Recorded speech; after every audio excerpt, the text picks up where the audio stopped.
Hey everyone, this is John Gravino. Welcome to another edition of Soul Science. And you can see from the screen up here that I'm calling this one a call to action, Stop the Synod. I'm going to explain that in just a second. But before I do that, I want to talk about the news. If you follow Catholic pundits on social media, everyone's been talking about New York City and St. Patrick's Cathedral and the some kind of a funeral that they had there. I've got up on the screen here a tweet, or what do you call it now that it's called X? Well, whatever you call it.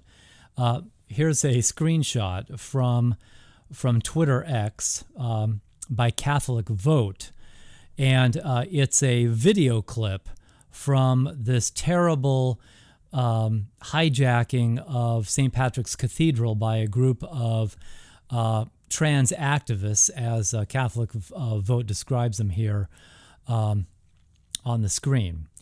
And I saw the video clip, and I recommend, if you've probably already seen it. If you haven't seen it, you can find it all over Twitter, X, and probably whatever social media that you're using if you follow Catholic journalists. But I think the description here is very accurate.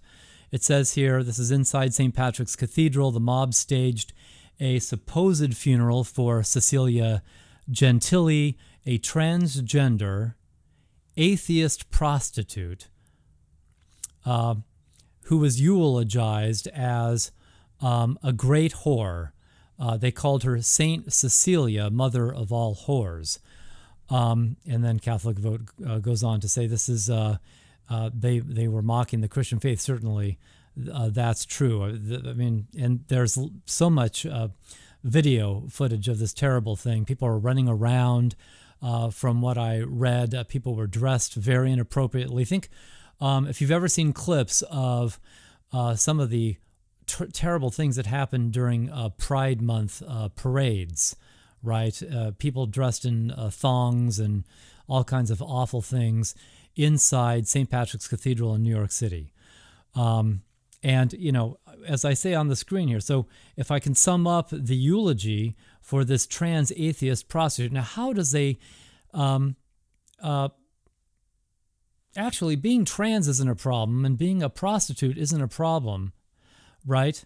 As long as there's repentance in a person's life. But how can you be an atheist and get a Christian burial? That I don't understand, right? A person could, have fallen out of, have rejected their past as a trans prostitute. But I don't see how you can continue being an atheist and get a Christian burial. So according to what the officials from St. Patrick's Cathedral are saying, they were duped into this. This was some sort of a deception. And, this makes a very good case for, maybe you need to be a registered member of the parish in order to get a burial, right? There's got to be some way of vetting who's receiving services from the Catholic Church. Anyway, it was very clear from the audience that these were not believing people, right? And if you could summarize the eulogy, it was basically saying that sexual sin is holy, right? That's apostasy, that's heresy. It's not Catholic, but that's what happens when you let into the church, okay, people that reject your teaching. And that's what this call to action is all about, because that's what Pope Francis's Synod is all about. And I'm going to connect all these dots for you in just a second. But let's get to this call to action. Here is the action item up on the screen here. This is your homework assignment. I'm asking, lay people, concerned Catholics, and anyone who believes in the Bible, right, should take this action, because we are all threatened by what's happening in the Synod. I'm asking people to write or to email or contact through social media the United States Conference of Catholic Bishops. That's what the USCCB stands for. And you need to demand from them a response to the dubia that were originally published, or which were originally sent to Pope Francis on July 10th of 2023. Now, if you've been following these stories, you know that there was dubia sent to Pope Francis back in 2016. This is a second set of dubia, and it's also a second set of dubia cardinals. Some of them are the same. Brand Muller and Cardinal Burke are both back, okay, for the second round, but we have new cardinals as well. Cardinal Sarah from Africa, Cardinal Zen from China, Cardinal Iniguez, if I'm pronouncing that correctly, from Mexico. Did I leave somebody out? I don't think I did. There are 5 of them. Anyway, so they issued a second set of dubia, and if you don't know what the dubia is, a Latin term meaning questions, right? So these are questions to the Pope, and they were not happy with the Pope's responses, so they published these things on October 1st or maybe it was October 2nd of 2023. It is absolutely imperative that the United States Conference of Catholic Bishops issue a statement on these dubia, particularly dubium number 1, which I'm going to read to you right now. Take a look at it. If you've been following me and my blog on Patheos, if you've been following my podcast, I've already talked about this. This is old news to you, but if not, if you're a newcomer, welcome, and let me share this with you. And I'm bringing this up because this is not being discussed in Catholic media. Okay, right now Catholic media is obsessed with fiducia supplicans, and I don't want to be overly critical of that because it's actually, they're doing a good thing. It's good for them to be condemning fiducia supplicans. That's important. That's very good. But if they don't do this, it's all for nothing. I'll try to connect those dots as we power our way through this presentation. So let me read this to you. Dubium number 1, submitted originally July 10th of 2023. Okay, excuse me. Number 1, dubium about the claim that we should reinterpret divine revelation according to the cultural and anthropological changes in vogue. Okay, let me editorialize a little bit. Anthropological, refers to the study of human nature, the study of man, the study of humans, the scientific study of humans and of human nature, right? So if you've been following my writing, you know that's this is a very important subject matter.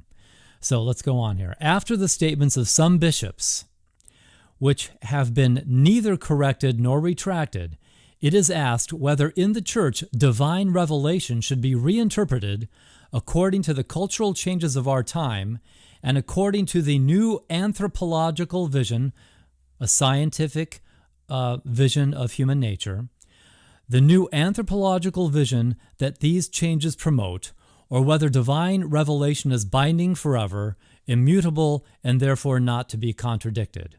So the dubia cardinals are, obviously, if you're a Catholic, you know what the answer is. The correct Catholic answer is divine revelation can never change, right? That's been defined by both Vatican I and Vatican II.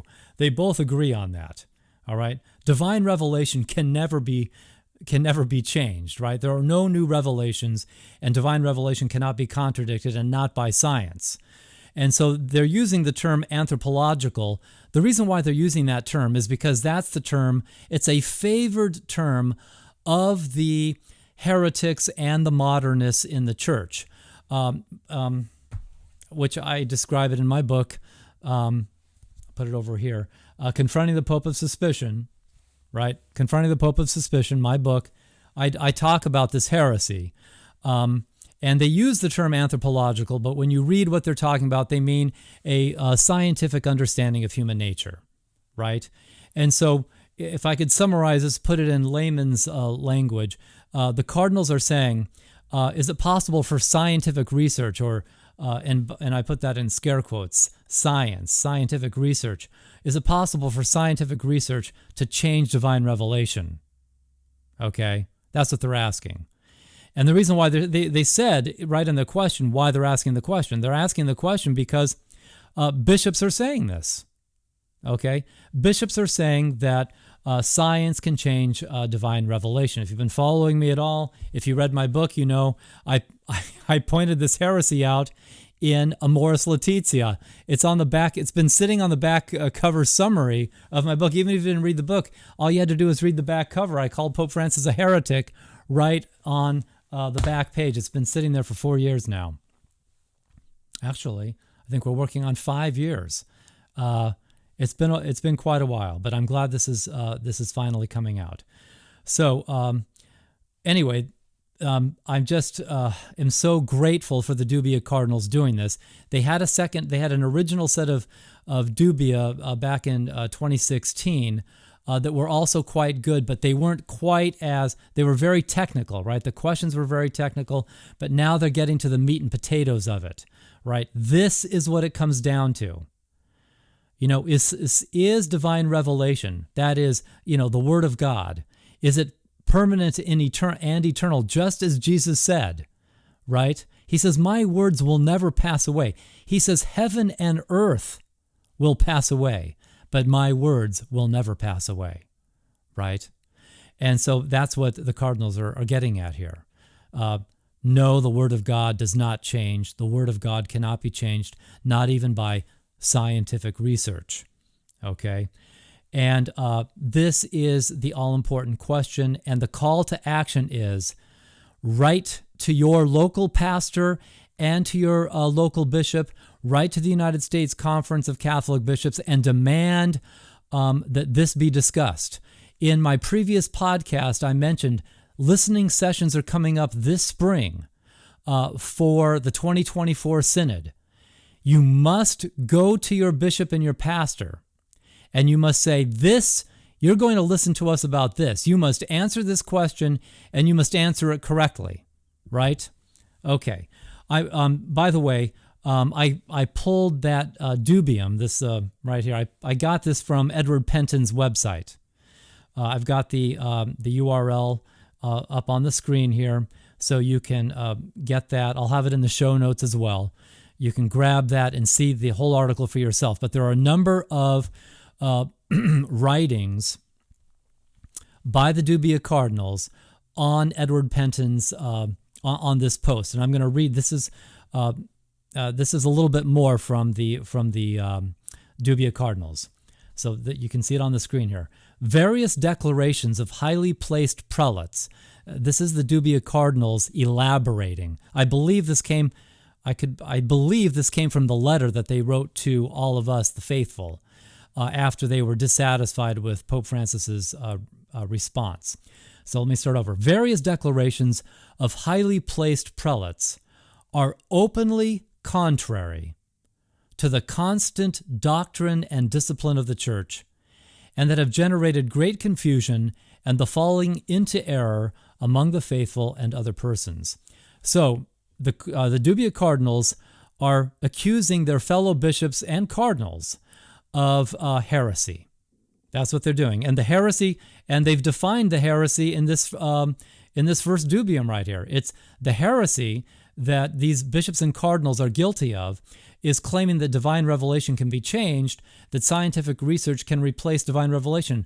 You want to know you've heard of this name before, one of the people guilty of this is Father James Martin. Father James Martin has said this openly. He's openly said the Bible's been wrong about a lot of things. You know another one that said it? It's the Relator General of the entire Synod. The guy in charge, appointed by Pope Francis himself, has never been corrected. And by the way, that's what the Dubia Cardinals are pointing this out. Pope Francis hasn't corrected any of these guys. Cardinal Hollerich, the Relator General of the Synod, has said the Bible's wrong about a lot of things, right? And so the Dubia Cardinals are absolutely correct that these cardinals, these bishops, and Father James Martin, they aren't running the risk of heresy. They are formal heretics, and they know it. They have contradicted the divine revelation of the Catholic Church, and they are formal heretics for doing so. Okay, so more points that you can find from the Dubia correspondence that's on Edward Penton's website. And it might be the only place where you can get it in English. That's the reason why I'm referring to it. I don't think there's anywhere else in the English language. So, the Dubia Cardinals state that they are concerned about the Pope's responses, and you could see in the first Dubium that they say straight to Pope Francis, you haven't corrected any of these people. These people are saying that science can change divine revelation. Why aren't you correcting them? And then another thing that they say straight out, people are trying to use the Synod to change doctrine. And they also state in the third bullet point up on the screen here is Synod, Synod, Synod. All throughout the Dubia Cardinals correspondence, they make constant mention of the Synod. And they state the reason why we're sending the Dubia to you now at this time in July is because you've got the Synod coming up, and all the people at the Synod are a bunch of heretics that think that divine revelation could be changed by science. So we thought that you should clear this up. That's basically the gist of what the Dubia Cardinals are saying to Pope Francis, right? We wanted to send these questions to you because it's very clear that the Synod is being used by some people to change divine revelation, to change the Church's teachings, right? So what do you say, Pope? How come you're not doing anything about this, right? So it's all about the Synod, and I warned you, right? I told you before the Synod that this is going to happen, and I warned you in the post. This is the special 2021 edition of my book. I told you, I said, as soon as Pope Francis begins promoting Amoris Laetitia, you're going to see the implementation of gay equality in the Church, right? Using science, saying scientific research shows that there's nothing wrong with homosexuality, therefore the Church needs to change its teachings. The clearest case of this happening in the Catholic Church right now is coming from the German bishops and their official German synodal way, which has said exactly what I'm saying now, and which I predicted was going to happen in my book. My book was written and published before the German synodal way was announced, right? By looking at the history of the ideas in Amoris Laetitia, I was able to figure out what the whole thing was about. I was saying this is a gay equality document, and he's trying to use science to change the Church's teaching. And 6 months after my book was published, the German bishops vindicated everything I said at the time. So let's go on. So the Dubia Cardinals suspect that people are trying to change divine revelation by using science, by claiming that science changes the Church's teachings. And now that the Synod is finished, we know that they're exactly right. They're exactly right. And yours truly was exactly right as well. So let's get back to it. Take a look at the screen here, the 2 bullet points here. Okay, Dubia number 1.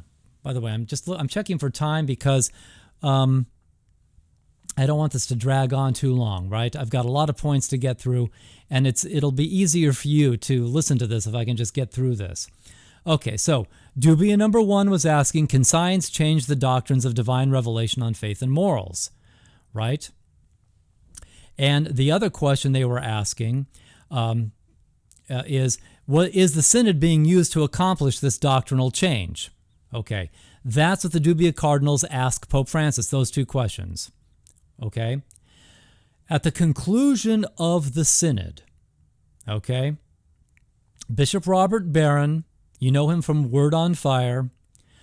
Bishop Robert Barron was one of the participants of the Synod in October of 2023, and he wrote on Word on Fire his commentary, his impressions of the Synod. And one thing he stated was, he said, I believe he said his exact words were, he found himself in frank disagreement with the Synod's final report. Okay, what did he say about the Synod's final report? He said the Synod's final report says, guess what? Science can change the Church's teachings on sexual ethics, right? It just says it flat out in the Synod's official report. The Synod's official report says not only can science change divine revelation, but they get right down to it. Science can change divine revelation on sexual ethics. Okay? What do you think they're talking about? If you've been following me, you know what they're talking about. They're talking about homosexuality. They're talking about LGBT issues, right? Here's the headline from LifeSite News. I've got the link up on the screen here. Cardinal Zen, he's one of the Dubia cardinals. Cardinal Zen warns of pro-LGBT synod agenda and great confusion caused by fiducia supplicans. If you've been following the story, I'm not going to get too much into fiducia supplicans. That is the document from what used to be called the CDF at the Vatican. Fiducia supplicans changed the church's policy on blessings for same-sex couples. The first time around, they said, no, we can't bless sin. That was the correct answer. Now they're saying, sure, go ahead and do it, right? And fiducia supplicans came right after the synod was concluded. If you've been following me, you know that 3 documents came out at the conclusion of the synod. Pope Francis issued Ad Theologiam Promovendum, which is a motu proprio. He called for a cultural revolution and a paradigm shift in theology based on science. Sound familiar, right? It's all this stuff. And fiducia supplicans, which said, you can go ahead and bless, same-sex couples, but not. And then also the synodal final report, the synodal final report, which said that science can change the church's teaching on sexual ethics. And so Cardinal Zen has come right out. He wrote a lengthy essay on his website, and LifeSite News has summarized it according to this title right here as a pro-LGBT synod agenda. And then look at the subtitle here. This vision of the Synod on Synodality, Cardinal Zen said, if legitimized, can change everything. The doctrine of faith and the discipline of moral life. So he's saying this is a threat to doctrine. I've been saying this for years. John Zmirak has been saying this for years. We've been warning you that the church is in grave danger of apostasy, right? And many cardinals and the Pope himself has fallen into it. And that's the reason why the dubia were sent to Pope Francis. The cardinals know that he's behind this, and there's no getting around the synodal final report, right? Pope Francis is completely in charge of that, and he's allowed this in there, that science can change the church's teaching on sexual ethics. His own motu proprio said that we need a new scientific theology. All of this is heresy. Let's keep going. All right, so we know now, according to Bishop Robert Barron's own words, that the synodal final report answers dubium number 1, but it answers it incorrectly. It gives the heretical answer, okay? That must be condemned. Excuse me. So we need to demand from the United States Conference of Catholic Bishops a response to dubium number 1 of July 10th of 2023. The only correct answer to dubium number 1 is no. Science cannot change divine revelation. Nothing can change divine revelation. Nothing can change the Word of God. Okay? Sexual ethics cannot change. Okay? The church's teaching on homosexuality isn't going to change according to science. Okay? The synodal final report is therefore heresy, even according to Robert Barron's own testimony. Okay? Now, here's the reason why I was saying, it's a good thing that people are talking about fiducia supplicans. It is okay that it's good that they're doing it, but not if they're ignoring the dubia. Okay? If they're ignoring the dubia, then they're ignoring the heresy. I mentioned the 3 documents. Fiducia Supplicans is the fuzziest of them all with respect to this heresy. The 2 clearest violations of dubium number 1 are found in the Pope's own motu proprio, okay, when he called for a scientific theology and a cultural revolution in theology, and in the Synodal Final Report, where, according to Bishop Robert Barron's own words, the Synodal Final Report says that the sexual ethics of the Church can change according to new scientific research. Okay, that's exactly the thing that the Dubia cardinals were condemning. Okay, this action item needs to be acted on. Okay, because of the warning that was made. Why this matters? It's because of what Cardinal Zen said. This can change everything. Okay, I mean, and destroy it. I mean, if you're a Catholic and you really believe what the Church teaches, then this is a matter of eternal salvation. This is a matter of heaven and hell. Okay? If the Church teaches error on this, they're going to send millions of people into hell if they believe if they change the Church's teaching on homosexuality. Right? This cannot be allowed to stand. This must be condemned. As long as we're going to be distracted by Fiducia Supplicans, and we're going to leave no room to discuss dubium number 1, we're making a fatal error. Okay? And let me tell you this. People, and the thing is, a bunch of people have signed this document saying Fiducia Supplicans must be taken back. We have to, throw it away. Must be thrown out. Must be rejected. Okay? Let me tell you something. Pope Francis could do that. Pope Francis could get rid of Fiducia Supplicans, okay? And we'd still be in this terrible mess, okay? If you're not going to touch the heresy of saying that science can change divine revelation, of saying if you're not going to touch or address the heresy that science can change the Church's teaching on homosexuality, if you're not going to address that, the Church will fall into apostasy, okay? They can get rid of Fiducia Supplicans. If you don't address this heresy, the Church is lost, okay? And interesting, the United States Conference of Catholic Bishops issued a statement defending the world. The world has rejected Fiducia Supplicans. Excuse me. I need the tea to keep my throat, but then the tea gives me gas. It's a terrible... I keep burping after I get the tea, but excuse me, I'm so sorry, but... excuse me. I'm just going to take a second here. All right, forgive me. I'll try to do this here. So, excuse me. So, Fiducia Supplicans, okay? It's important to condemn it, yes, okay? But we can't take our eye off of the dubia, particularly dubium number 1, because it points out the heresy in Amoris Laetitia. It points out the heresy in the Pope's motu proprio ad theologiam promovendum, and it points out the heresy of the Synodal Final Report, and also of the German Synodal Way, right?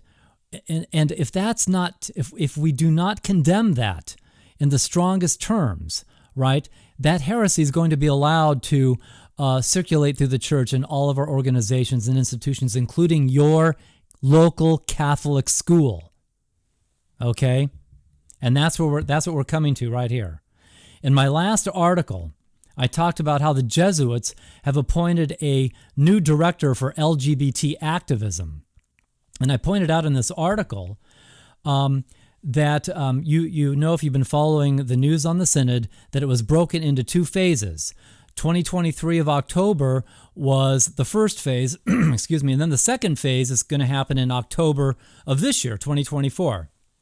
So I broke some news on my last, a couple of blogs ago, a couple of posts ago, that 2024 is nothing more than, the implementation of the 2023 Synod. Okay, so it's basically the implementation of the 2023 final report. They're going to be implementing this idea that science can change the Church's teaching on sexual ethics. Excuse me. Okay, so who is this person? Who is this new director? It's a former Boston Globe reporter by the name of Michael O'Loughlin. He's been appointed, his new position as executive director of the pro-LGBT ministry Outreach, which was founded by Father James Martin. And their mission is to organize and fundraise for this synodal implementation, right? The implementation of doctrinal change, right? That we can change our divine revelation on sexual ethics, right? By following science, right? Okay, so we've got this new national mission to further the goals of the Synod, to implement the Synod's goals. And Michael O'Loughlin is part of this LGBT ministry, which is doing that. Well, they just published an article by a theologian that has two proposals for the Synod, okay? And, I mean, I predicted all of this. I told you this was coming. I've been warning you this for years, right? And John Zmirak, too. Don't forget John Zmirak. He was the first one, okay? All right, this is a screenshot from Father James Martin's tweet. Catholic moral theologian James Keenan, S.J. That's the guy pictured up here, right? That's a priest, right? In the vest, open collar and vest. That's Father James Keenan of Boston College, in preparation for the Synod, calls for a moratorium on using the language of disorder when referring to LGBTQ people, as well as the firing of LGBTQ employees from Catholic institutions. That's not exactly what his article says. It doesn't say Catholic institutions. He's calling for a moratorium on the firing of LGBTQ educators. I told you they were coming for your schools, okay? They're coming for your schools. They're saying, don't fire LGBTQ teachers, okay? And furthermore, don't use the language of disorder when describing homosexuality because it's hurtful or whatever. Well, let me tell you something. That's doctrinal, okay? If you cannot refer to homosexuality as disordered, how are you going to teach sexual ethics in a Catholic high school? Okay? You're not. Okay? And that is the real mission here. The Synodal Final Report said that the Church's teaching on sexual ethics can change according to science. And Father Keenan's two proposals are to do just that. We're no longer going to use our understanding of homosexuality that comes from Romans 1, right? It comes straight from Romans 1 that it's disordered. No more St. Paul, no more Romans chapter 1. Now it's going to be science. Masters and Johnson, Sigmund Freud, you name it. You name some science fraud, and that's what's going to be promoted in the Catholic Church from now on. Okay. So his proposal, stop using the word disorder in reference to the LGBT community, and don't fire LGBT teachers, right? So, and that's exactly what this, the ultimate, the consequence of that is going to be that you can't teach Catholic sexual morality in Catholic schools any longer, okay? I warned you that this was coming. John Zmirak warned you that this was coming. This is exactly what they're doing, and this is exactly what Michael O'Loughlin's job is over at Outreach now, okay? They're forming these communities, and this is their proposal. All right? Okay. So let me give you a little bit more of my synopsis of my article, my previous article. So if the Synod is promoting doctrinal change on homosexuality, as Cardinal Zen stated, as the Dubia Cardinals have affirmed, then Catholic school teachers can teach that homosexuality is okay. If they are fired, they can sue, and they can say that they were teaching the new Catholic doctrine taught by the Synod, right? The new Catholic doctrine that is stated in the Synodal Final Report according to Bishop Robert Barron. It's also in Amoris Laetitia, as I told you in my book. It's also in Ad Theologiam Promovendum, the new motu proprio, and it's also in the Pontifical Biblical Commission's new book, which I've discussed in previous podcasts as well. Okay. So, we need strong statements from the United States Conference of Catholic Bishops and the world's bishops condemning this heresy, and the Synod. Okay? Condemning the heresy and the Synod, sorry. And if we do this, right, if the United States Conference of Catholic Bishops condemns the Synodal Final Report and condemns this heresy, then we can stop this planned LGBT takeover of all of our institutions, right? This is a hijacking of the Catholic Church. It's a hijacking of our doctrine. It's mass apostasy is what it is. And Catholic schools aren't going to have anywhere to turn if you don't do this, because the courts are going to say, hey, who runs the Catholic Church, right? Does the principal of your local Catholic school run the Catholic Church, or does the Pope, right? Well, Ad Theologiam Promovendum and Amoris Laetitia were written by the Pope. If the Pope is seen as now pro-LGBT, liberal courts especially are not going to be sympathetic to any conservative offense. They're going to say, the Pope changed the Church's teaching on homosexuality, right? You don't have any right to teach if that's what you should be teaching in your Catholic schools, right? Even though that's heresy. Okay. So, in order for this to be done properly, the United States Conference of Catholic Bishops must do two things in their statement. They need to answer dubium number 1, and they need to answer it correctly. No, science cannot replace divine revelation ever, and not with regard to sexual ethics, and not with regard to LGBT issues. Okay, that can never happen, right? That is an apostasy. That is a contradiction, a rejection of the Apostles' Creed, of the Nicene Creed, of our profession of faith. When we say that the Church is one holy Catholic and apostolic, it means it rests on the teaching of the apostles. Divine revelation comes through the teaching of the apostles. Okay? So, we have to condemn the heresy in general, right? Because that will take care of any future documents that should be published. You just have to condemn the heresy outright, okay? But then the other thing that needs to be done is that the documents that already exist that contain this heresy must be condemned. That would be the Synodal Final Report, per Bishop Robert Barron. And if you're going to do that, you're going to have to condemn the Synod, right? Because the Synodal Final Report is what's being implemented in 2024, okay? And that means if the Synodal Final Report says the Church's teaching on sexuality can be changed by following science, then that's what's going to be implemented in 2024. And that's the reason why the Jesuits have set up outreach as this, as this organization for advancing the goals of the Synod. And so we have to condemn, the United States Conference of Catholic Bishops has to condemn the Synodal Final Report, so they have to condemn the Synod, and they're going to have to condemn the Pope, right? The Pope, it's in Amoris Laetitia, okay?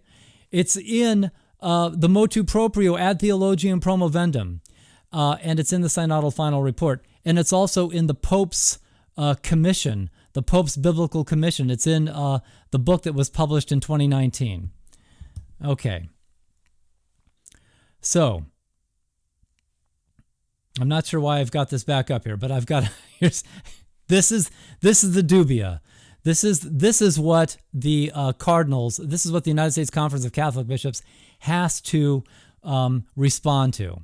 They must respond to this. Another thing you should do is you should make copies of this, and you need to send them to your church and pass them out. Okay.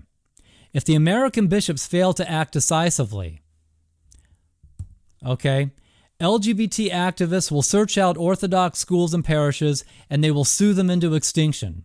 Okay? That's what outreach is for, right? You've already seen Father James Keenan has said, don't fire LGBT teachers, and don't teach what the Catholic Church actually teaches about homosexuality, which is that it's disordered, following Romans chapter 1, following the teachings of St. Paul. It's disordered, right? And we can't do that any longer, because Father James Keenan is trying to implement the Synodal Final Report, which says, let's follow science instead of the Bible, okay? You're not going to have any way of defending your schools, people, okay? Because if you try to defend the school, you're going to get sued, okay? And when you get sued, you're going to face a liberal judge who's going to say, Pope Francis changed your teaching. I don't see anybody condemning this teaching. This is the teaching, and nobody said anything, right? Well, if the United States Conference of Catholic Bishops gives their support to the Dubia Cardinals, that's very important. And the other reason, the Dubia Cardinals is very smart, understand this about the Dubia Cardinals. I believe five continents are represented. Africa, Asia, Europe, Latin America, and North America. English-speaking North America is represented. So with Cardinal Burke. So they've got all the continents represented. And so that's so important, because it shows the Catholic Church is a global church, and to have that kind of representation in the Dubia Cardinals is very important. It's going to be important if a lawsuit ever arises, if this ever comes to a court case or a lawsuit, to show that this is, that there's global recognition of what the Catholic Church actually teaches. All right, so what you have to understand here, and what's very clear with Father James Keenan at Boston College, this organization Outreach, which is an offshoot of America Magazine, which is a Jesuit publication. It's the Jesuits. The American Jesuits are following Pope Francis in waging a war against the church. Okay? Here's an example. Take a look at the screen. This is happening on February 28th. It's sponsored by Georgetown University's Initiative on Catholic Social Thought and Public Life. Georgetown University is a Jesuit university. Okay. I believe Jesuitical is a podcast, and I believe the host is this Zach Davis that you can see on the screen here. These are the people that are participating in this round table, they call it, a listening church in a divided nation, with Cardinal Wilton Gregory. So now Cardinal Gregory is not a Jesuit, but he's the Archbishop of Washington, D.C. Georgetown University happens to be in Washington, D.C., so you can see that the Jesuits have the support of Cardinal Wilton Gregory, which is not going to be a surprise to many people who are following this. But take a look at some of the participants, right? You've got the Cardinal there. If he's supporting this movement, he needs to be condemned. He's a heretic, okay? All of these people right here. Georgetown University, okay? Look at the young lady on the end, Fatima Vasquez Molina, okay? She is a teacher at Elizabeth Seton High School, in case you have any doubts about who's being targeted here. They are going after your kid's high school. All right, this is an existential crisis that I've been warning you about for years, that John Zmirak and I have been warning you about for years. I warned you in my book. I've warned you in countless articles and interviews. Well, now it's actually happening. Okay? It's actually happening. Here's another example. This woman, Kim Daniels, is a member of this Initiative on Catholic Social Thought at Georgetown University. She's a professor at Georgetown University, and I caught this interview of her on CNN. This is a long interview, okay? This interview went over 11 minutes. Most people that get interviewed on television have a minute, okay? This was more than 11-minute interview with Christiane Amanpour, and it was completely sympathetic. There was not a single discussion. Not a single mention of the Word of God or what the Catholic Church has traditionally taught. What has the Catholic Church taught for 2,000 years? Never came up. It was assumed by Christian Amanpour. Of course, LGBT rights. Of course, the Church should accept homosexuality. This discussion was all about the Synod, and it was all about the acceptance of homosexuality. I've got the URL up there. You've got to click on it and see how this is being presented. The Synod is being presented by this professor from Georgetown University as a pro-LGBT synod, right? And at one point they are laughing about Cardinal Burke, one of the Dubia cardinals. Oh, ha ha ha! He got evicted from his Vatican apartment, right? So, I mean, they see this as a foregone conclusion. Of course, the Catholic Church should accept homosexuality. Of course, Cardinal Burke is foolish. Ha ha ha! He got kicked. Pope Francis evicted him from his Vatican apartment. This is chest-thumping triumphalism. Let me tell you, like I said in my book, in the postscript, I told you that this movement would have the ear of the liberal media, and it's also going to have the ear of the liberal courts. They're going to treat your Catholic school unkindly. Okay? This entire interview just assumed that, of course, the Catholic Church should accept homosexuality. Okay? And, of course, that's what the Synod is about. It's assumed throughout this entire presentation that that's what's going on here. And this shows you the power that we are up against right now. It's the Jesuits. This is a full frontal attack against the Catholic Church in the United States, right? You've got this podcast. You've got the influential Cardinal of Washington, D.C. behind this.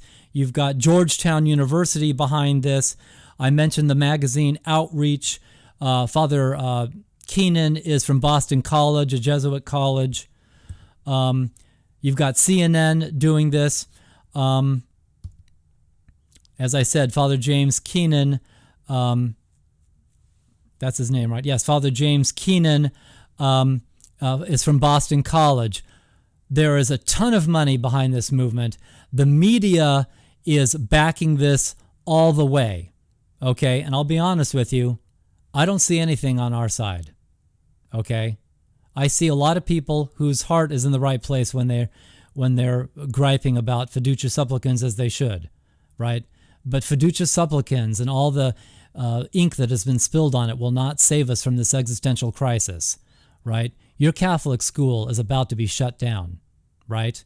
It's either going to, or it's going to, the rainbow flag will be flying at your Catholic school, right, by the end of the year, okay, once the Synod is concluded, or it's going to be shut down.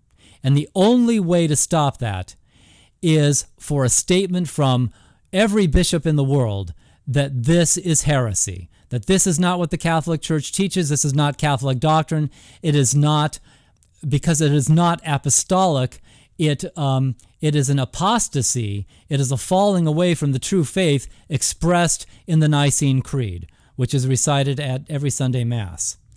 Okay? And I've got to wrap this up. I'm taking up too much time here. By the way, the title of this man's article was that the Synod should embrace the radically inclusive friendship of the LGBTQ community. So, what does that mean? Huh? What is he talking about? Well, he describes in his article what this is, and I've got some key points here highlighted. It is radically non-judgmental. Okay, something that others might find unacceptable. You think? Yeah, I think we might find it unacceptable. It is radically non-judgmental, something that others might find unacceptable. Indeed, while some dispute who can enter what public restrooms and debate the use of pronouns, this community, he's talking about the LGBT community, this community accepts others as they present themselves first. They offer a lesson. Accept a person's self-presentation as the first gesture of genuine hospitality. I think this is worthy of consideration. In a way, what it offers is a socio-theological anthropology to the church itself, and in particular to the Synod of Bishops. So that's what he's recommending to the Synod. He's recommending a socio-theological anthropology. That's science-based theology, right? Who is the one that condemned that? Well, I mentioned it in my book, Confronting the Pope of Suspicion. I said that's what Amoris Laetitia advocated for, a science-based theology, explicitly in chapter 7. Okay? I'm not going to rehash that right now. The dubia are condemning that in the first dubium. If you read the article, you can see. Take a look at the dubium right here. Dubium about the claim that we should reinterpret divine revelation according to the cultural and anthropological changes in vogue. What is Father James Keenan calling for? He's calling for a socio-theological anthropology. That's exactly what the dubia cardinals are condemning in dubium number 1 right here. Read the whole article by Father James Keenan. And I defy you, I challenge you to find God's name in there anywhere, or to find the Bible. Where is there mentioned even once the Word of God, or even God's name at all? Okay? It's not to be found there at all. Go read the article yourself. It's pure heresy and apostasy. Okay, and the other thing that he said in his description of what's it called? His description of radically inclusive friendship of the LGBT community. Let's see. He calls for non-judgmental acceptance. Right. Well, I would say we got a very dramatic presentation at St. Patrick's Cathedral of non-judgmental acceptance. Right. And what did they do? They claimed. They called sexual sin holy, okay? And they were blasphemous and disrespectful in our church. And they showed us what they really think about our church. They hate our church and they hate our teachings. And so we know what the fruit of this fraud's recommendations are, okay? But let me tell you something. If the United States Conference of Catholic Bishops does not condemn the synodal final report, and they do not answer dubium number 1, what happened in St. Patrick's Cathedral, that's your Catholic school in about 10 months, okay? The action plan, there is only one action plan. You have to contact your pastor and your bishop, and you have to say, Pastor and Bishop, I understand we're having listening sessions this spring. Let's talk about the synodal final report. Bishop Robert Barron said that the report says that science can change divine revelation on sexual ethics. That's heresy. The dubia cardinals told us so. This has to be condemned. Pastor and Bishop, I demand that you condemn the synodal final report, and I demand that you condemn this heresy. Okay? We need to every single human being needs to contact their pastor and bishop, and every single human being needs to contact the United States Conference of Catholic Bishops. Right? If they can issue a statement on fiducia, then they can issue a statement on the dubia and on the synod's final report. And you need to put your money where your mouth is, and you need to threaten these bishops and cardinals by withholding your tithe until these people do the right thing and defend the church, okay? And you need to make a copy of that dubium, and you need to circulate it through your church. Make your pastor, we need a homily on this. In fact, we need 100 homilies on this. In fact, every single homily should be about this, okay? And make them explicitly address it. This is a terrible heresy, which will bring down the wrath of God, I guarantee it. Okay? As I said, the powers of the world are against us right now. CNN. Oh, I forgot to mention. You see the St. Patrick's Cathedral invasion of our church, right? By heretics and apostates. Father James Martin actually gave an interview about this to the New York Times. Okay, so you've got Sorry, I went too far. You've got CNN. You've got the New York Times covering this, all favorably. I also saw recently CBS News covered the funeral. They didn't say anything in defense of the church. They thought it was a wonderful thing that happened in St. Patrick's Cathedral. The liberal media is against us on this, okay? The entire Jesuit order is against us on this. Cardinal Wilton Gregory has taken the wrong side on this. And I guarantee you there are other bishops and cardinals that are doing exactly the same thing. We can't allow this to happen, okay? I'm going to wrap this up now. I already took too much time. I thank you for listening. Please, one final thing. You've got to write letters. The other thing you have to do is you have to pray, okay? They've got CBS News. They've got Boston College. They've got Georgetown University. They've got Fordham University. They've got CNN. They've got Christian Amanpour. Okay. We do have God. Okay. We have God and we need to pray. Okay. And this, in the season of Lent, let me say that we also need to fast. We need to pray and we need to fast for our church. You need to do that. You need to pray and fast for your local Catholic school. And with that, I conclude this presentation. And I hope to hear from you, and I hope to get some feedback from you. And my hope is that you'll contact me with your thoughts over. Contact me at Patheos and let me know, please, that you're doing something about this. That you're praying about this, you're fasting about this, and you're getting the word out at your church, and you are contacting your bishop and the United States Conference of Catholic Bishops. Okay, so over and out until next time. Thank you very much. I'm John Gravino, and this has been episode 8 of Soul Science. Thank you so much.